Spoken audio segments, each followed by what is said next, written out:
This is KVUE News Daybreak.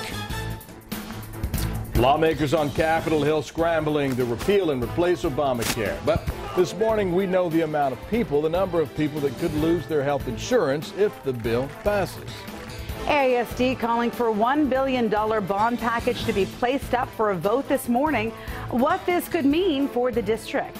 Good morning to you. Good Tuesday morning. And thank you for joining us for KVUE News Daybreak. I'm Brian May. And I'm Yvonne Nava. It is Tuesday, June 27. Let's get a look at what we're tracking with Storm Team meteorologist Erica Lopez.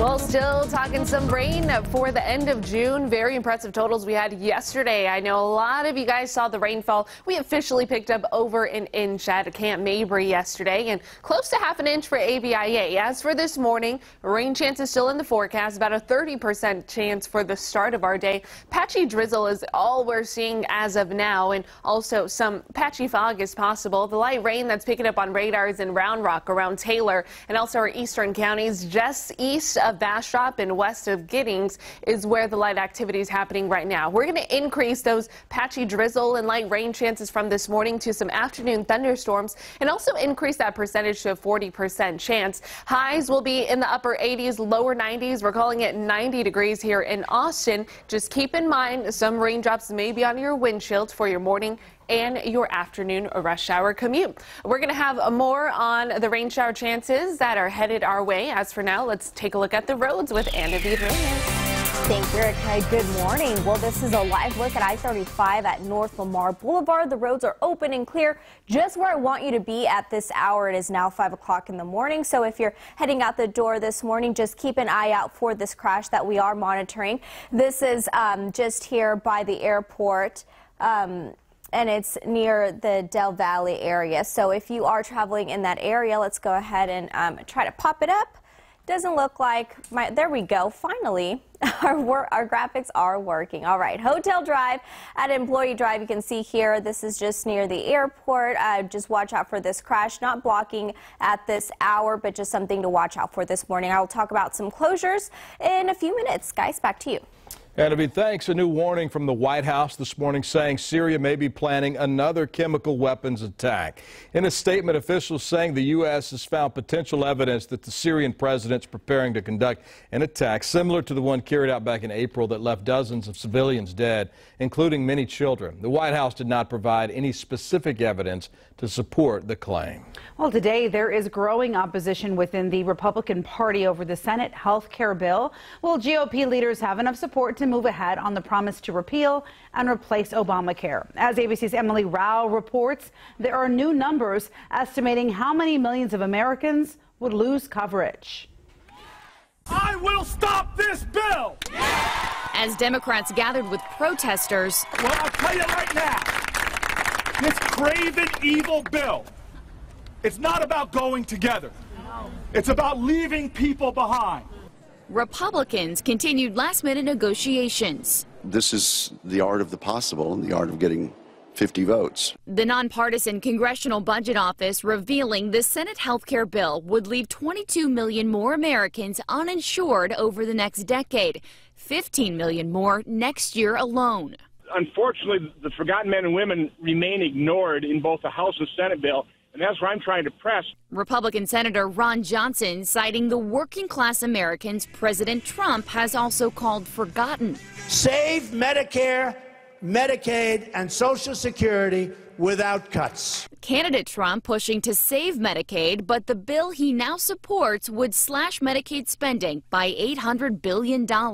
I'm also very concerned about the Medicaid cuts, what it means to our most vulnerable citizens. Those concerns from Senator Susan Collins, now on the growing list of Republicans who say they'll vote no on this bill.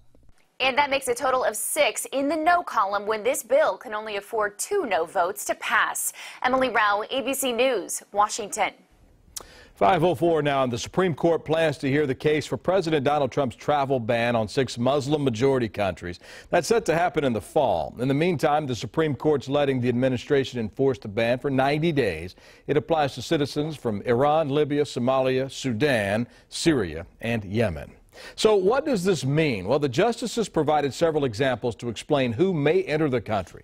If U.S. citizens claim close relatives from one of the targeted countries, they will be able to enter. If U.S. universities have accepted students from one of those targeted nations, the students will be able to enter the United States and start their studies. And if a United States business has given a job to a worker from one of the targeted countries, that worker will be able to do the job. The White House says this is a clear victory for our national security. Well, after several months of work and weeks of debate, Austin Independent School District has voted to add a bond package to the November ballot. As KVUE's Corey Coffin is live from AISD headquarters, well, she tells us where the board made that decision last night. And that vote came after hearing from dozens of parents and community members, all voicing their concerns about the various projects that made the cut. Now, in total, the ones that did make the cut include 16 new or modernized campuses, along with dozens of other small changes in this package. The board also passed an amendment which prioritizes schools with overcrowding issues if there are any leftover funds. The district superintendent spoke to us last night about balancing all these projects that need AISD's attention with the money available. We're listening to our parents, and they're going to have different perspectives. And in our approach, it's really about listening to the greater community, understanding what we can do now and what we can do in the out years. Now, with the current list, cost of everything comes to just over $1 billion, but AISD will get some financial help from the contingency fund and from property sales, which will bring that bond to about $990 million. The board needed to keep that bond below the $1 billion mark in order to avoid having to raise taxes. That's something that voters likely would not have gone for. Another issue that came up last night, parents asked if any East Austin schools with under-enrollment are at risk of closing. Dr. Cruz said he only could say that it's about modernizing campuses, so their future remains to be seen. Voters will be able to decide on this bond come November. Live at AISD headquarters, I'm Corey Coffin for KVUE News. Well, 2 of the 4 suspects accused of sexually assaulting, kidnapping, and robbing 4 women in Austin are expected in court this morning. 19-year-old Christopher Jaramillo and 23-year-old Dimitri Rogers are accused of aggravated robbery, aggravated sexual assault, and aggravated kidnapping. The young women say they were kidnapped and sexually assaulted when they went to an apartment to buy drugs on June 16th. One of them escaped and was able to call 911. The 3rd suspect, Emmanuel Greer, was taken into custody on Friday in Corpus Christi. There is still a 4th person on the run. More than $2 million worth of cocaine off the streets this morning. Back on Sunday, Border Patrol seizing more than 65 pounds of cocaine with an estimated value of $2.1 million. More than 2 dozen bundles were stashed inside of a pickup truck's quarter panels. Authorities arrested the driver of that truck. And wildfires continue to spread their way throughout the Southwest. Firefighters around the region are fighting 21 different fires burning across 7 states. These include the Bryan Head Fire in Utah, burning more than 46,000 acres and only 9% contained. In Arizona, crews say fires have burned nearly 1,500 acres in the Prescott National Forest.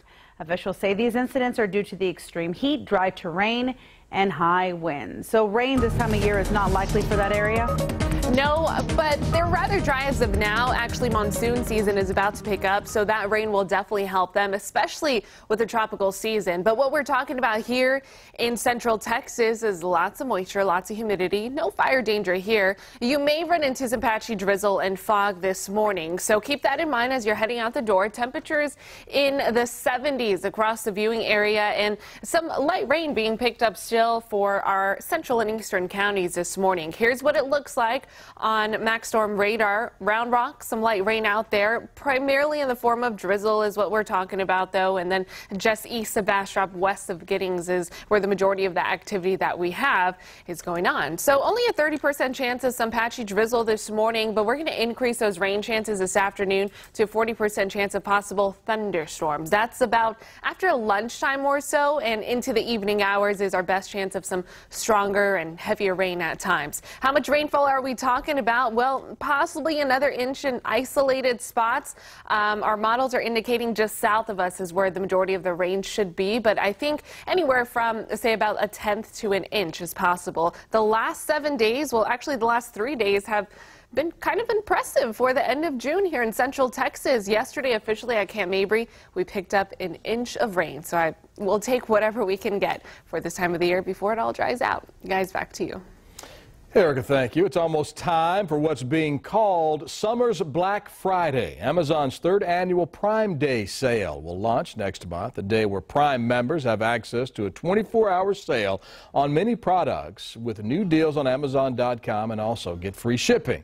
This year's sale set for Tuesday, July 11th. Well, I'm going to put that in my phone. Put July it in your 11th. calendar. I got to put it in my calendar. Done. I'm excited. You really are, aren't you? I am. Keep going. Still ahead, Ivanka Trump is heading to court. Yes, why she's being sued and the reason a judge says she has to testify. And a local father pushing for safety 5 months after the death of his son. What he says the city of Georgetown needs to do to protect cyclists.